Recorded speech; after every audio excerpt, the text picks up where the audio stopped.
What if getting older isn't what makes people unhappy? For some, it's the start of their most peaceful chapter. The house is quiet. The morning is still. There is a weight that seems to have lifted, a new way of being in the world. But this isn't everyone's experience. While some find peace, others find themselves increasingly anxious, isolated, and dissatisfied. It's a strange contradiction. Two people, same age, same world, but living two completely different realities. What separates these two groups? What is the secret that allows one person to thrive while another merely survives? The answer has surprisingly little to do with money, health, or how many years you have left. It begins with how you see the world. Part 2. The first great change. In our younger years, life is often a performance, a race for career success, social status, and material achievement.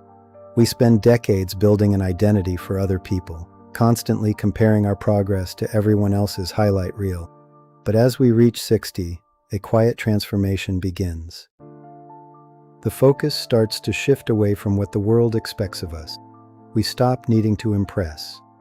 Instead, we begin to value authentic experiences and quiet moments that were once overlooked.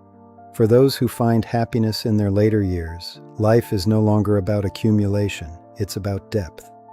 It's about what is meaningful to you. This shift in priorities is the foundation of a different kind of happiness, and it leads to a secret that most people misunderstand. Part 3. You stop needing everyone to like you. As we mature, we often lose interest in performing an identity for the world. We stop living for the likes of strangers. We become more selective. The energy we once spent trying to be understood by everyone is now focused on being truly known by a few. There is a profound difference between being surrounded by people and being understood by them. For many, the later years are when that distinction finally becomes clear. This isn't about isolation. It's about social quality over social quantity. It's the freedom of no longer needing to perform. And this leads to one of the most misunderstood secrets of aging, a secret that changes how we see every relationship in our lives. Part 4. Fewer people, deeper connections.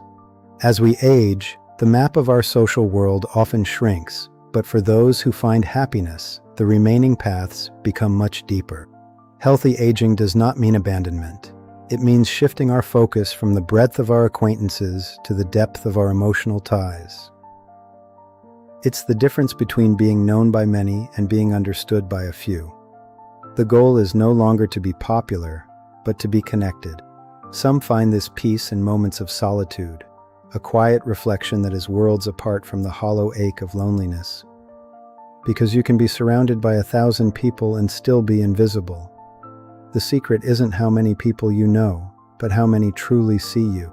And this leads us to the single most powerful tool for finding peace in the later years, a tool that changes the way we see our own history. Part 5. The power of acceptance. There is a profound difference between acceptance and giving up.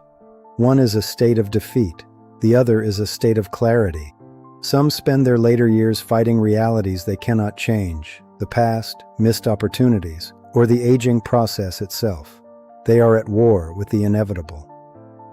But acceptance frees psychological energy for the present. When you stop trying to rewrite the past, you finally have the focus to appreciate what is right in front of you. It's the moment you realize that while you cannot control the wind, you can finally stop fighting it. This is where true peace begins.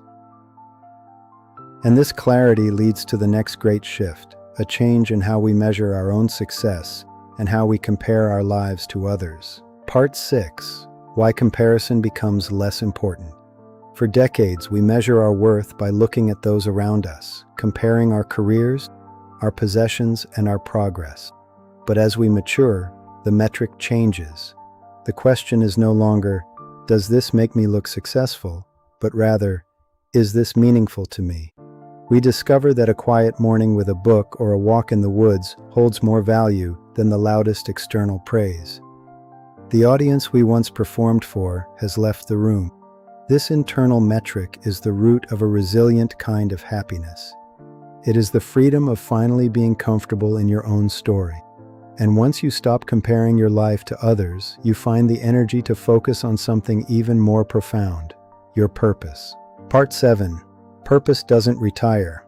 Retirement can be a dangerous transition when work was your only source of identity and meaning.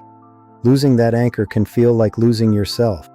But the happiest older people don't retire from purpose, they simply change its shape. They find meaning in contribution, curiosity, and service to others. Whether it's mentoring the next generation or learning a new craft, purpose comes from the realization that you still have something valuable to give to the world. It is the discovery that your worth was never tied to a paycheck, but to your capacity for creativity, relationship, and lifelong learning. Because the happiest older people don't necessarily have fewer problems. They have something that makes every problem worth facing. Part 8. The 5 Traits. Through years of research and observation, we see 5 key characteristics in those who age with true grace and joy. First, they protect meaningful relationships. They understand that a few deep, authentic connections are far more valuable than 1,000 acquaintances. Second, they accept what they cannot control. They stop fighting the inevitable and free their energy to focus on the beauty of the present moment. Third and fourth, they continue learning and they maintain a sense of purpose. They know that curiosity and contribution have no expiration date. And finally, they choose meaning over status. They live for their own internal metric of satisfaction rather than the loud applause of the world. These aren't just formulas, they are practical principles for a life well lived, and they lead us to a final personal question. Part 9. The viewer's moment. Maybe the goal of aging isn't to become the person you once were. Maybe it's to finally become more honest about the person you want to be. It is the freedom of truth. What can you stop chasing? Who truly matters? What still gives you purpose in this chapter of your life? What would make the next decade meaningful for you? The answers are closer than you think. Part 10. Golden Wisdom. Getting older is inevitable. Growing wiser is a choice. And sometimes the best years of your life begin when you finally stop trying to live someone else's version of them.